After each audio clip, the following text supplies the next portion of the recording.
기독교 교육방송 월요 설교방송을 3부 시작합니다. 오늘의 수련자 되시는 김호건 목사님은 남명주 은혜교회 담임 목사님이십니다. 나오실 때 마음속으로 크게 환영하시고 기다리십시오. 큰 은혜가 임할 줄 믿습니다. 할렐루야.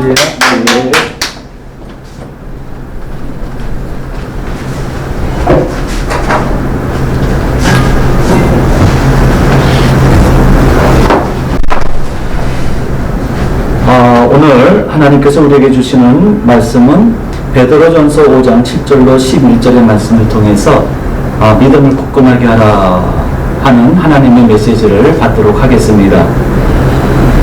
지금 우리 시대뿐 아니라 장차 맞이할 모든 세대에서 가장 시급히 회복되어져야 할 것이 있습니다. 그것은 복음입니다. 우리가 복음을 이야기하고 교회에서 말씀을 증거하는데 실질적으로 보면은 우리는 복음을 잃어버리고 있습니다. 우리는 삶의 문제에 함몰되어져서 이런저런 여러 가지 삶의 문제들을 해결하고 또 더 나은 사회를 만들고자 우리가 온통 신경을 쓰고 있지만 정작 어떻게 보면 우리는 하나님께서 우리에게 주시고자 하시는 진정한 하나님 나라의 귀한 은혜를 우리는 놓치고 살고 있는지는 모르겠습니다. 사도들이 예수님께서 부활하신 후에 이제 40일 동안 하나님 나라 일을 증거하셨죠. 증거하시고 나서 이제 제자들 앞에 나타나셨을 때 제자들이 묻습니다. 주님, 이 나라를 회복하심이 이때니까? 라고 이와 같이 이야기를 합니다. 묻습니다. 그랬더니 예수님께서 제자들에게 하시는 말씀이 뭐냐면 때와 시기는 하나님께 속해 있다 라고 말씀하시면서 오직 너희는 성령 받아라 이렇게 말씀하셨습니다. 성령을 받으면 너희가 권능을 얻고 그죠? 예루살렘과 온 유대와 사마리아와 땅끝까지 이르러 내 증인이 되리라 이렇게 말씀을 하셨습니다. 아멘. 예, 중요한 것은 우리가 하나님 나라의 복음을 과연 얼마만큼 우리가 마음속에 간직하고 우리가 살아가고 있는지 오늘 이 시간 하나님께서 베드로 사도를 통해서 우리에게 주시는 이 메시지를 통해서 다시 한번 돌아보고자 하는 것입니다. 그렇습니다. 언제부턴가 우리는 현실적인 문제에 하나님의 나라를 잃어버리고 살고 있습니다. 우리 신앙은 예수 그리스도를 통해서 구원을 이루시고 또 예수 그리스도를 통해서 하나님 나라의 소망을 안고 살게 하신 그리스도 예수를 믿는 믿음으로 사는 것입니다. 다시 말씀드리면 우리 성도들은 하나님 나라의 소망을 가지고 살아가는 사람들입니다. 그래서 골로새서에서 이렇게 말씀하십니다. 너희가 구원을 얻었으면 땅의 것을 취하지 말라고 말씀하십니다. 위를 바라보라고 말씀하고 계시는 겁니다. 아멘. 그렇습니다. 우리가 신앙이 흔들리지 않고 든든히 세워지기 위해서는 이와 같이 믿음이 굳건해야 합니다. 하나님 나라에 대한 믿음이 굳건해야만이 우리가 이 세대를 이기며 나아갈 수가 있는 것입니다. 여러분, 요즘처럼 이 풍랑이 일고 참 장마철에 태풍이 불기도 합니다. 그럴 때에 저희들은 여러 가지로 많이 좀 두려움이 있는 거죠. 든든한 아파트에 살면서도 저녁에 벼락이 치고 천둥이 치면 많이 무섭습니다. 그런데 건물의 안정성을 좌우하는 것은 그 건물의 기초가 얼마만큼 든든하게 다져져 있느냐에 좌우합니다. 그래서 지진이 나도 요새는 내진 설계를 하죠. 내진 설계를 하면서 웬만한 그 지진과 흔들리면서도 흔들림 없이 그 건축물이 든든하게 세워질 수 있도록 그렇게 기초 공사를 아주 튼튼하게 합니다. 마찬가지입니다. 우리의 신앙도 마찬가지입니다. 신앙의 기초는 다른 것이 아닙니다. 믿음입니다. 이 믿음이 든든하게 세워질 때에 어떠한 상황 속에서도 우리는 이겨나갈 수가 있습니다. 그런데 믿음이 흔들리면 우리의 신앙 체계가 다 흔들립니다. 이 믿음이 흔들리면 모든 신앙생활이 다 흔들려 버리는 것입니다. 그렇기 때문에 믿음이 굳건하게 세워져야 한다는 것입니다. 그런데 지금 우리들의 삶의 환경을 보면 믿음을 흔드는 일들이 너무나도 많이 있죠. 두 가지 통로로 우리의 믿음이 흔들리게 하는 도전을 받습니다. 첫 번째는 뭐냐면 삶의 필요를 통해서 들어오는 도전입니다. 물질 문제 있죠. 경제적인 문제죠. 두 번째, 건강 문제 있죠. 또 관계의 문제 있죠. 자녀 문제 있죠. 남편 문제 있죠. 노후 문제 있죠. 이와 같이 너무나도 많은 문제들이 첩첩산중 쌓여져 있는 것이 현실입니다. 사실 우리 성도분들이 흔들리는 부분들은 대부분이 여기 영역에 속해 있는 것들 아니겠습니까?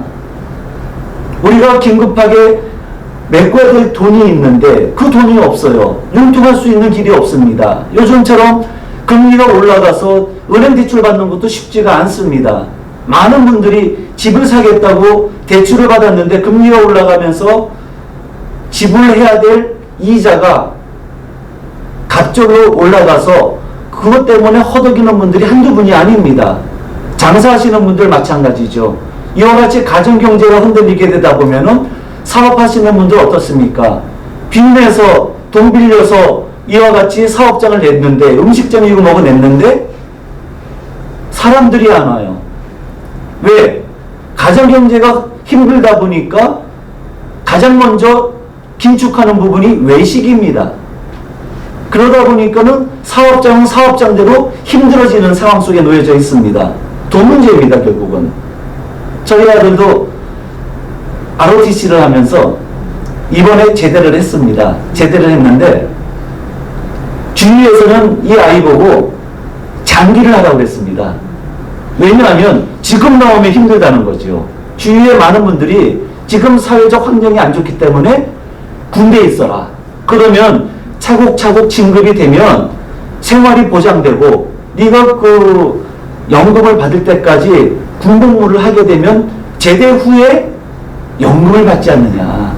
그럼 그때 시작해도 너는 40대 중반이니까 장기를 근무해라. 이렇게 주위에서 걱정들 했어요. 근데 이 아이는 어릴 때부터 신앙으로 단련된 아이라서 그런 많은 이야기를 들으면서도 하는 이야기가 무슨 얘기냐면 아빠 나 제대하면 안 되겠습니까? 왜 그러냐? 제가 하고 싶은 일이 있습니다. 요즘은 이렇게 보니 청년들이 너무 힘이 없습니다. 소망도 없고 비전도 없고 아무것도 없습니다. 좀 뭔가 좀 도전을 좀 주고 자극을 주고 용기를 주고 뭔가를 좀 해야 될 것 같습니다. 그래? 근데 그걸 꼭 하고 싶다는 거예요. 그러면 여러 가지로 어려움을 만날 수도 있는데 감당할 수 있겠니? 예. 근데 이 아들이 하는 이야기가 근데 주위에서 걱정하시는 모든 분들의 걱정이 포인트가 뭐냐? 돈이라는 겁니다. 아빠 제가 제대해갖고 돈 많이 벌면 제가 무슨 일을 하든지 주위에서 뭐라고 안 그럴 거 아니겠습니까? 그 얘기라는 거예요. 중요한 건 돈이라는 겁니다. 그렇습니다. 요즘 가장 우리에게 시급히 필요한 것은 돈 문제이죠. 물질 문제입니다. 두 번째는 뭡니까? 건강 문제 아니겠습니까? 나이가 들어가면서 점점 힘들어지죠.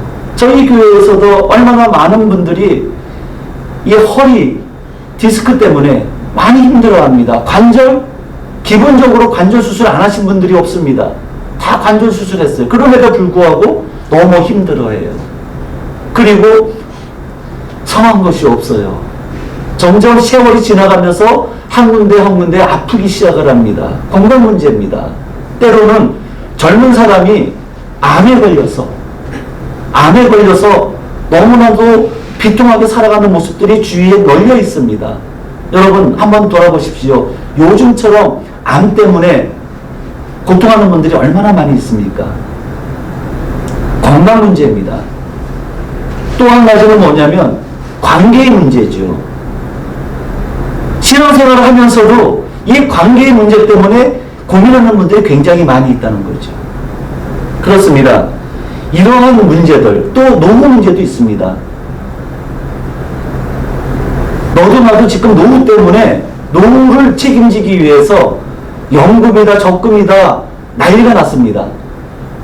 근데 저희들 보고 하는 이야기가 뭐 적금을 들고 있냐는 거예요.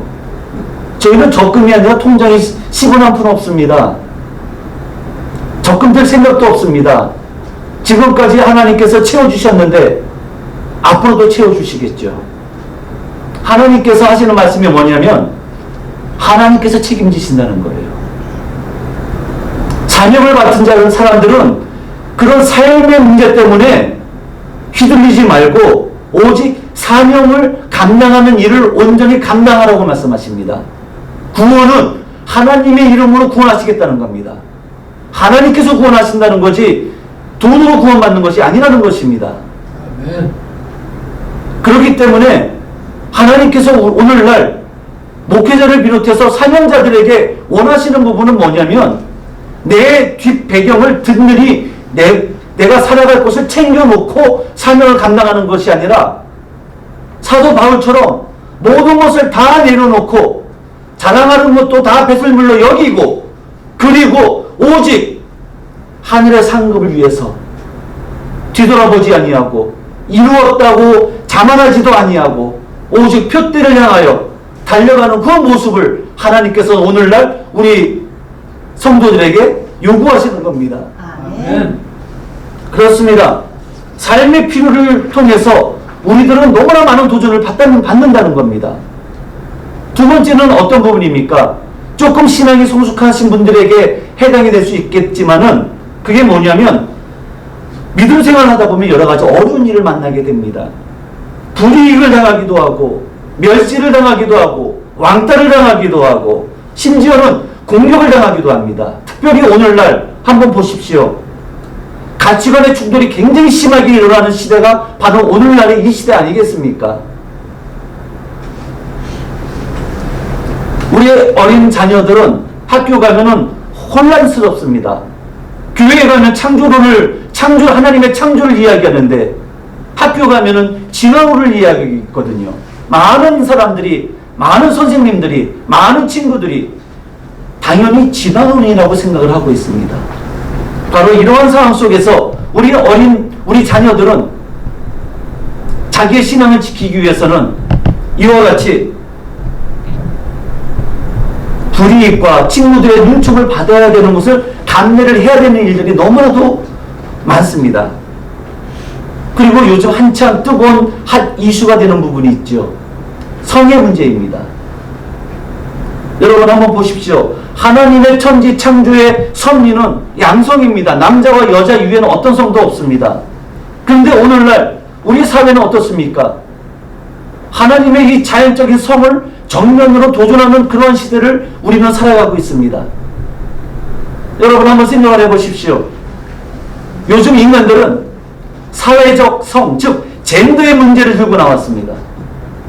사회적인 성이에요. 남자도 여자도 아닙니다. 내가 원하는 성을 취하겠다고 이야기합니다. 정체불명의 성을 오늘날 많은 사람들에게 강요하고 있는 시대가 바로 우리가 살고 있는 이 시대입니다. 여러분, 우리의 어린 자녀들, 초등학교 1, 2학년 아이들이 학교 가서 뭘 배우는지 아십니까? 성교육을 받고 있습니다. 동성애 교육 받고 있습니다, 여러분. 아주 심각한 상황입니다. 이럴 때에 하나님의 말씀을 믿고 하나님의 구원을 의지하면서 믿음을 지킨다는 것 굉장히 어려운 시대입니다. 여러분 보십시오. 앞으로 우리가 살고 있는 이 시대는 점점 더 광풍이 불 겁니다. 이 광풍이 불어가는 이 시대에 그 광풍을 능히 이겨낼 수 있는 그 저력은 어디에서 오느냐? 믿음입니다. 하나님에 대한 굳건한 믿음입니다. 그런데 여러분 우리가 살다 보면 그게 쉽습니까? 그렇지 않습니다. 나도 모르게 하나님을 믿는다고 이렇게 어려움을 당하느니 차라리 적당히 타협하면서 편하게 살아야지 하는 생각을 갖게 됩니다. 디모데후서에 바울이 이야기했습니다. 경건의 능력을 부인하고 경건의 모양만 있는 자들, 바로 그러한 모습을 취하면서 살겠다는 겁니다. 그런데 여러분 기억하십시오. 이것은 사단의 모략입니다. 우리 하나님의 자녀들이 하나님으로부터 떨어지는 그 순간, 틈을 보이는 그 순간 사탄은 이때다 하고 그 사람을 잡아먹어 버립니다. 오늘 말씀이 그 말씀인 것입니다. 여러분 동물의 왕국에서 보시면 저는 참 너무 재밌습니다. 사자가 배고프면 갑자기 사냥감을 향해서 돌진하는 게 아닙니다. 무리를 지은 얼룩말이나 무리를 지은 그 동물들을 주변에 새그만히 다가가는 것입니다. 그리고 기회를 봅니다. 그럴 때 그 중에 한 마리라도 무리에서 조금 거리를 두었다 생각되는 그 순간 사자는 가차없이 달려들어서 그 떨어진 그 동물의 목을 움켜쥡니다. 사단도 똑같습니다. 여러분, 우리는 사단에게 틈을 주면 안 되는 겁니다.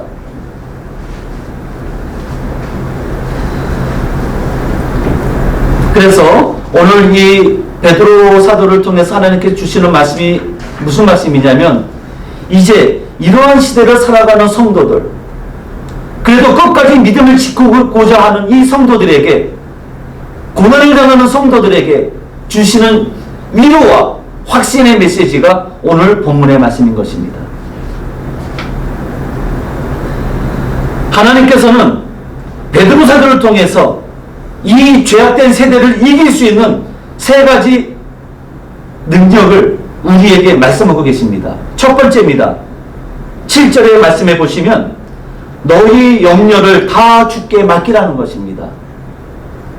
염려입니다. 아까도 말씀드렸지만 우리는 여러 가지로 삶의 염려 때문에 온전히 하나님을 바라보지 못합니다. 기도회를 하잖아요. 교회에서 기도회하는 성도들이 얼굴이 잔뜩 찌푸려져 있고 힘들고 어두운 모습으로 찾아오는 거예요. 하나님의 은혜가 있지 않는 한 이 어둠이 가시질 않습니다. 왜 그럴까? 마음속에 염려가 가득한 거예요. 하나님을 보지 못하는 겁니다. 여러분, 예수님께서 풍랑위를 걸어오실 때에 제자들이 크게 놀라죠. 유령이라고 생각을 했습니다. 그럴 때 베드로가 뭐라고 얘기합니까? 만일 주시거든 나로 이 바다를 걸어오게 오라 하시옵소서. 예수님께서 말씀하십니다. 베드로야 걸어와라. 베드로가 바다 위로 뛰어내립니다. 풍랑 위로 뛰어내립니다. 예수님을 바라볼 때는 이 풍랑 속을 걸어갈 수가 있었습니다. 그런데 눈앞에서 풍랑이 있는 것을 바라보자, 그것을 바라보자마자 베드로는 마음속에 두려움이 생깁니다. 믿음을 잃어버립니다. 바닷속에 빠져들어갑니다. 똑같은 이치입니다. 오늘날 삶의 풍랑 속에서 삶의 풍랑을 바라보게 되면 우리는 그 문제 속으로 빠져들어갈 수밖에 없습니다. 여러분, 가끔마다 이런 상담을 해오시는 성도분들이 계십니다. 어떤 상담이냐면 나에게 어떤 문제가 있다는 거예요. 아무리 생각을 해봐도 그 문제를 벗어날 길이 없다는 거예요. 그래서 제가 이야기를 했습니다. 문제를 묵상하지 말고 하나님의 말씀을 묵상하라고 얘기를 했습니다. 그 문제 붙잡고 문제를 묵상하고 있더란 얘기예요. 벗어날 길이 없습니다. 어떤 분이 이야기합니다. 너무 힘들다는 거예요. 고통스럽다는 거예요. 어떻게 하면 기쁘게 살 수 있냐는 거예요. 얘기했습니다. 기쁘게 살면 된다고 얘기했습니다. 고통 속에서 어떻게 하면 고통을 벗어날까가 아니라 생각을 바꾸면 된다는 거예요. 예수 그리스도 안에서 항상 기뻐하라고 말씀하지 않으셨습니까? 하나님의 구원의 은혜를 생각하면서 늘 기뻐하면서 살면 기쁘게 살 수가 있는 겁니다. 아멘. 그렇습니다. 예수님께서 말씀하십니다. 하나님께서 말씀하십니다. 너희 염려를 다 주께 맡기라고 말씀하십니다. 지금 이 순간에도 많은 염려 때문에 근심하고 탄식하는 분들이 있을 수 있습니다. 많습니다. 여러분, 두려워하지 마십시오. 여러분들의 모든 염려와 모든 근심을 다 주님께 맡기시기 바랍니다. 아멘. 주님께서 그 문제를 대신 해결해 주십니다. 아멘. 주님이 그렇게 그것을 위해서 우리 가운데 오신 거 아니겠습니까? 아멘. 염려하지 마십시오. 모든 염려를 주께 맡기십시오. 빌립보서 4장 6절에 그 우리가 잘 알고 있는 말씀 있지 않습니까? 아무것도 염려하지 말고 오직 모든 일에 기도와 간구로 너희 구할 것을 감사함으로 하나님께 아뢰라. 감사함으로 하나님께 아뢰라. 아무것도 염려하지 말라는 겁니다. 너희들의 삶의 문제를 다 하나님께 맡기라고 말씀하십니다. 두 번째입니다. 8절의 말씀해 보시면 근신하여 깨어 있으라고 말씀하십니다. 이 말씀 속에 우리는 노아 때의 하나님의 심판의 때에 그 시대의 사회상을 우리가 볼 수가 있습니다. 깨닫게 됩니다. 뭐냐? 먹고 마시고 장가들고 시집가고 도무지 하나님께서 하시는 일에 대해서는 관심이 없습니다. 영적으로 잠들어 있었던 거죠. 깨어있지 못했습니다. 근신하면서 자기의 삶을 돌아보지를 못했습니다. 결국 어떻게 됐습니까? 깨어있어서 근신한 한 사람, 오직 그 사람은 하나님을 경외할 수밖에 없는 사람, 그 사람 노아는 하나님 앞에 구원을 받았습니다. 오직 한 사람만 구원받았습니다. 노아를 통한 한 가족만 구원받았다는 이야기입니다. 깨어 근신하십시오. 이 세대에서 어떻게 하면 더 좋은 거 먹을까? 어떻게 하면 사람들 앞에 더 존귀함을 받을까? 어떻게 하면 내 이 꼴을 잃어버리지 않을까? 이런 생각하면서 거기에 온통 마음을 빼앗기지 마시기 바랍니다. 아멘. 오직 우리가 해야 될 것은 하늘을 바라보시란 말입니다. 아멘. 하나님의 심판의 때가 가까이 오고 있는데 여러분들은 무엇을 보고 있습니까? 아멘. 근신하여 깨어 있으십시오. 기도하십시오. 기도의 손을 내리지 마십시오. 여러분들의 그 근신하며 깨어있어 기도의 손을 올릴 때 여러분들을 통해서 여러분들이 그토록 원하는 여러분들의 가정의 구원과 자녀들과 그리고 이 나라와 이 민족이 회복되는 은혜가 임하게 될 것입니다. 아멘. 마지막 세 번째입니다. 오늘의 주제의 말씀이에요. 이 모든 것들의 기초가 되는 것, 즉 19절의 말씀입니다. 믿음을 굳건하게 하라는 것입니다. 믿음을 굳건하게 하라. 다시 말씀드리면 고난 앞에서 무릎 꿇지 말라는 이야기입니다. 사람들이 핍박을 한다고 타협하지 말라는 이야기입니다. 하나님은 오늘도 우리들을 감찰하고 계십니다. 세상의 권력에 비굴하게 무릎 꿇지 마십시오. 아멘. 생사화복을 주장하시는 하나님을 바라보면서 믿음으로 이기며 나가시기 바랍니다. 아멘. 더러운 이익을 위해서 살지 마십시오. 하나님의 말씀을 붙잡고 하나님의 마음을 시원하게 해드리는 하나님의 뜻을 이루어가는 우리 성도들이 되어야 될 줄로 믿습니다. 아멘. 오늘 말씀 보십시오. 너만 믿음의 고난을 당하는 것이 아니라는 것입니다. 너희 형제들도 동일한 고난을 당하는 줄 압니다. 모든 은혜의 하나님 곧 그리스도 안에서 너희를 부르사 자기의 영원한 영광에 들어가게 하신 이가 잠깐 고난을 당한 너희를 친히 온전하게 하시며 굳건하게 하시며 강하게 하시며 털을 견고하게 하시리라고 말씀하고 계십니다. 아멘. 할렐루야. 여러분, 우리 성도들은요, 이 세상을 바라볼 때 이 세상이 끝이라고 생각하고 바라보면 안 됩니다. 우리 성도들은 영원의 시각으로 바라봐야 됩니다. 그래야 우리에게 주어진 모든 문제가 해결될 수 있습니다. 아멘. 우리에게 주어진 시간 속에서 우리의 문제를 바라보게 되면 우리는 하나님을 믿지 않는 사람들과 똑같은 결론에 이르게 됩니다. 아멘. 우리의 믿음의 선조들은 영원의 시각에서 자기에게 주어진 삶과 모든 문제들을 바라보았습니다. 그러했기에 그들은 끝까지 믿음을 지킬 수가 있었던 것입니다. 여러분, 그렇습니다. 아멘. 우리의 믿음의 이 고난은 허무한 것이 아닙니다. 허망한 것이 아닙니다. 이 믿음의 고난은 우리 하나님 앞에 빛나는 보석처럼 하나님 앞에 올려지게 될 것입니다. 아멘. 마지막 그날에 승리의 면류관으로 하나님의 영광에 참여하는 영광을 받게 되는 것입니다. 아멘. 말씀을 마치겠습니다. 이 세대에 우리에게 가장 시급하게 회복될 것이 무엇인가? 하나님 나라 복음입니다.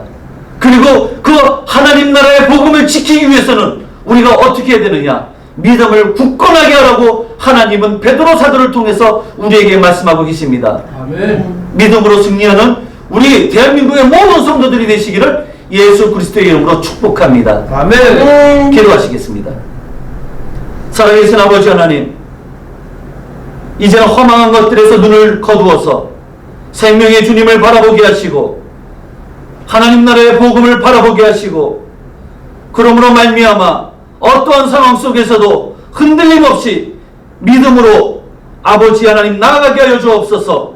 사도 바울 고백처럼 우리는 침륜에 빠질 자가 아니요 침륜에 빠져서 멸망할 자가 아니요 오직 믿음으로 사는 자라고 말씀하셨으니, 하나님 이 믿음으로 저희들도 승리하는 삶을 살게 하여 주시옵소서. 아멘. 예수님의 이름으로 기도드립니다. 아멘. 아멘.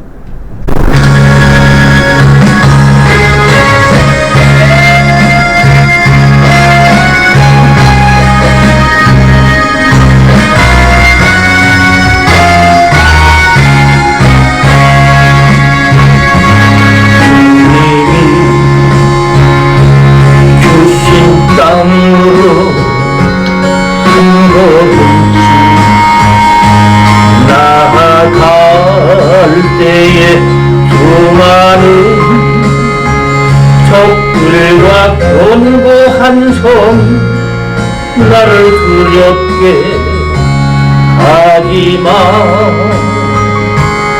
주님을 신뢰함으로 주님을 의지함으로 주님이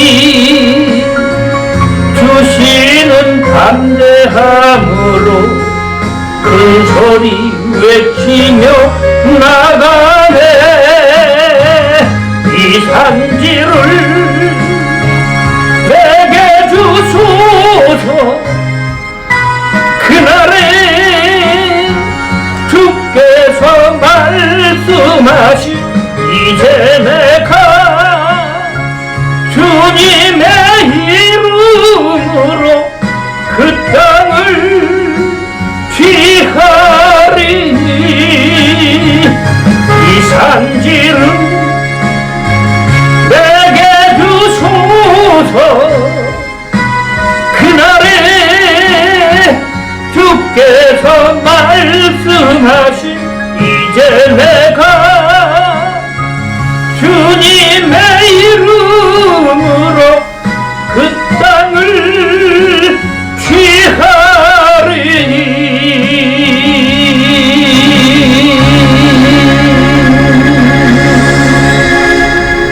지금은 우리 주 예수 그리스도의 은혜와 살아계신 하나님 아버지의 극진하신 사랑과 보혜사 내주교토 역사하시는 우리 성령님의 역사하심이 이 마지막 때에 믿음으로 승리하기를 원하는 모든 성도들과 모든 교회들과 또한 대통령과 이 나라 이민족 위에 지금으로부터 영원토록 함께 하실지어다. 아멘. 아멘.